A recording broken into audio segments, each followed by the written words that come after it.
తొందరపడద్దు, ఆవేశపడద్దు అని చెప్పి అడగండి.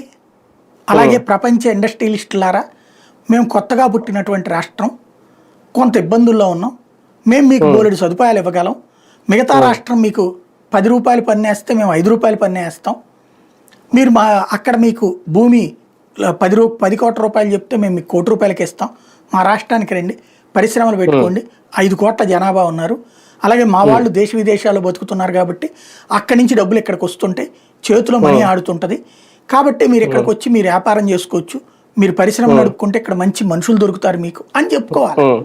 ఇది కన్విన్సింగ్, సొసైటీలో అన్ని వర్గాలని సంతృప్తి పరిచేటటువంటి మాట.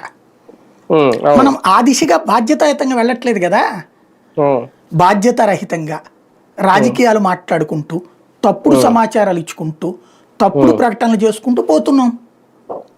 అదేమంటే మన చేతిలో పత్రికలు ఉన్నాయి కాబట్టి వాళ్ళు కూడా అదే తప్పుడు ప్రచారాన్ని ఒకే మొక్కని 10 సార్లు మాట్లాడతారు, అయిపోయా అంతే, నడుస్తుంది. కానీ భవిష్యత్తులో దీన్ని సర్దుబాటు చేసుకునే ప్రయత్నం ఏమన్నా ప్రభుత్వం ముందు ఉంటుందా? వృద్ధి ద్రవ్యోల్బణానికి సంబంధించి సర్దుబాటు చేసుకునే పరిస్థితి వస్తుందా? అదేమాత్రం ఏమన్నా అంచనా ఇచ్చారు? ఏమీ ఉండదండి, ఇందులో ఏమీ ఉండదు, మాటల సర్దుబాటు ఉంటానే ఉంటది. బేసిక్గా అంటే నిజాయితీతో కూడి ఉంటే ప్రాబ్లం లేదు, నిజాయితీతో కూడా ఇక్కడ ఏం కనిపించట్లేదు మన దగ్గర రాజకీయం.